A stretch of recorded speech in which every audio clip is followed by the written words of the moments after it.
नमस्कार, मैं अपने YouTube चैनल पर एक विशेष एपिसोड के साथ उपस्थित हूं आपके बीच में। 26 जनवरी गणतंत्र दिवस की पूर्व संध्या पर भारत सरकार के द्वारा पद्म पुरस्कार की घोषणा की गई है और आज हमारा विशेष टॉपिक है पद्म पुरस्कार की। पद्म पुरस्कार जिसकी स्थापना 2 जनवरी 1954 ईस्वी को हुई और तब से लेकर के 1922 तक देखा जाए तो कुछ वर्षों को अगर हम हटा दें तो निरंतर ये पुरस्कार मिलते रहे हैं और प्रायः परंपरा के अनुसार 26 जनवरी अर्थात गणतंत्र दिवस की पूर्व संध्या पर इसकी घोषणा की जाती रही है। हम थोड़ा सा जिक्र करते हैं कैसे कैसे ये पुरस्कार दिया जाता है इस पर। सबसे पहले मैं अपने श्रोताओं को बताना चाहूंगा, पद्म पुरस्कार एक विशेष समिति के द्वारा उसके नाम के ऊपर विचार करने के लिए एक समिति गठित की जाती है। वो समिति उसके नाम पर विचार करते हैं। अब सवाल उठता है किन नामों पर समिति विचार करे, तो इसके लिए प्रायः नाम राज्य सरकार के द्वारा दिए जाते हैं। ऐसे दूसरी संस्थाओं के द्वारा भी दिए जा सकते हैं अथवा कोई व्यक्ति अगर उसे लगता है कि उसके कार्य उत्कृष्ट हैं, कार्य उस स्तर के हैं जहां से कि उनको ये पुरस्कार प्राप्त होना चाहिए, तो अपना नाम खुद भी भेज सकते हैं। उनके नामों पर समीक्षा की जाती है। नाम संशोधित करके समिति के द्वारा जिनके नाम प्रस्तावित किए जाते हैं उसका अनुमोदन प्रधानमंत्री, गृह मंत्री और राष्ट्रपति के द्वारा होता है। उसके बाद गणतंत्र दिवस की पूर्व संध्या पर इसकी घोषणा की जाती है। जिन्हें यह पुरस्कार मिलता है, जिनको ये पुरस्कार देने की घोषणा की जाती है, उससे पहले उनको इनकी सूचना दी जाती है और प्रायः मार्च और अप्रैल के महीने में राष्ट्रपति भवन में पुरस्कार का वितरण होता है। तो सबसे पहले तो ये हम जानते हैं कि जनवरी 1922 में गणतंत्र दिवस की पूर्व संध्या पर जब इस पुरस्कार की घोषणा की गई तो कितने लोगों को यह पुरस्कार मिला। लेकिन इससे पहले मैं अपने श्रोताओं को बताना चाहूंगा कि पद्म पुरस्कार की 3 श्रेणियां हैं, पद्म विभूषण, पद्म भूषण और पद्मश्री। इसमें वरीयता के अनुसार विभूषण सबसे ऊपर, उसके बाद पद्म भूषण और उसके बाद पद्मश्री।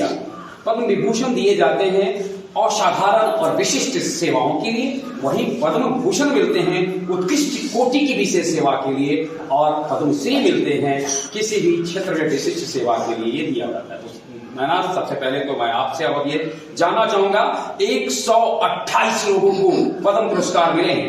इनमें सबसे पहले मुझे हमारे श्रोताओं को उन लोगों का नाम आप बताएं जिन्हें पद्म विभूषण मिला है। कितने लोगों को पद्म विभूषण देने की घोषणा की गई है इस बार?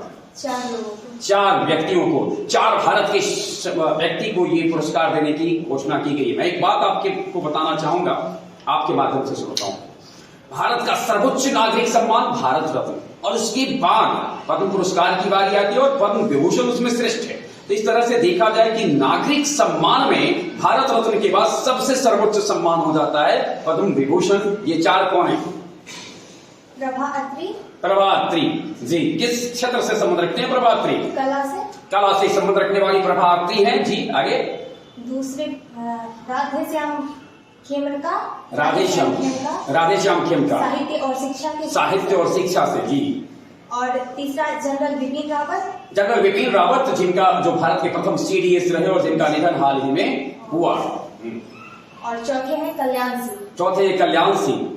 इनको सार्वजनिक क्षेत्र उत्तर प्रदेश के पूर्व मुख्यमंत्री कल्याण सिंह को मिला है। और अपने श्रोताओं को एक जानकारी दे दूं कि इसमें से 4 में से 3 व्यक्ति दिवंगत हो चुके हैं और पद्म पुरस्कार की एक परंपरा है जिसके अनुसार जिन मृत व्यक्ति को दिया जा सकता है, दिया जाता रहा है, लेकिन उसमें उनकी जो मृत्यु हुई हो 1 वर्ष के अंदर ही होनी चाहिए।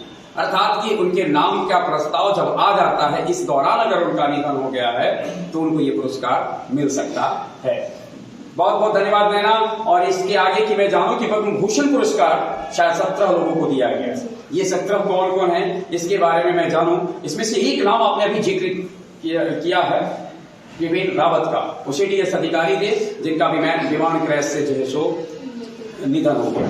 बहुत बहुत धन्यवाद। अपने श्रोताओं को मैं बता दूं कि पद्म पुरस्कार में होता क्या है, दिया क्या जाता है। तो कांसी का एक बिल्ला होता है, इस बिल्ला पर एक कमल का फूल उगा रहता है। कमल के फूल के ऊपर और नीचे जिस पुरस्कार को दिया जाता है। जैसे अगर पद्म विभूषण देना है तो ऊपर में देवनागरी लिपि में पद्म विभूषण, नीचे भी पद्म विभूषण लिखा है। इसी तरीके से पद्म भूषण और इसके साथ एक प्रशस्ति पत्र दिया जाता है।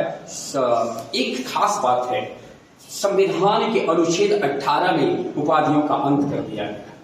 तो क्या ये एक पदवी है, एक उपाधि है जो सरकार के द्वारा दी जाती है? तो मैं अपने श्रोताओं को बताना चाहूंगा, नहीं, ये पदवी और उपाधि नहीं है जो दिया जाता है। और अगर किसी भी तरीके से आप अगर इसका अपमान करेंगे, ये सम्मान यदि आपसे ठेसित होगा तो ये सम्मान आपसे वापस लिया जा सकता है भारत सरकार के द्वारा। अगला जो 17 नाम है उनकी चर्चा थोड़ा सा करते हैं।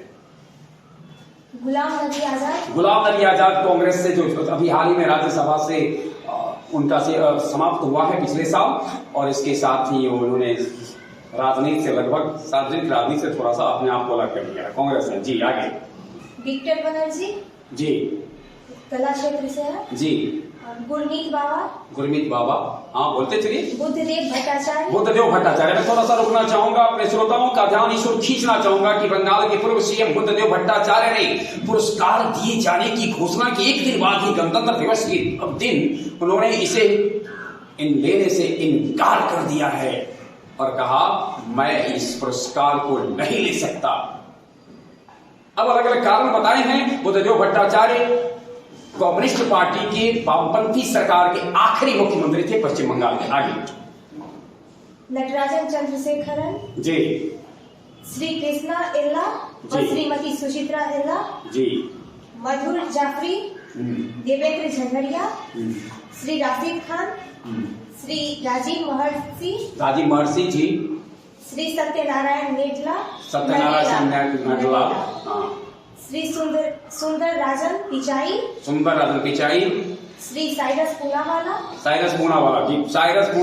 जी, बोलिए। श्री संजय राजाराम, सुश्री प्रतिभा राय, स्वामी सच्चिदानंद और श्री वशिष्ठ त्रिपाठी जी। बहुत बहुत धन्यवाद। और मैं आपको ये बताऊं कि आपने जिन नामों को लिया है उन्हें भी पुरस्कृत किया गया। भारत भूषण का, उनको भी पद्म भूषण का पुरस्कार मिला है जिन्होंने पूनावाला जिक्र किया, जिन्होंने भारत के लिए वैक्सीन निर्माण में कोविशील्ड के निर्माण में अपना महत्वपूर्ण योगदान दिया। आगे 17 हो गया।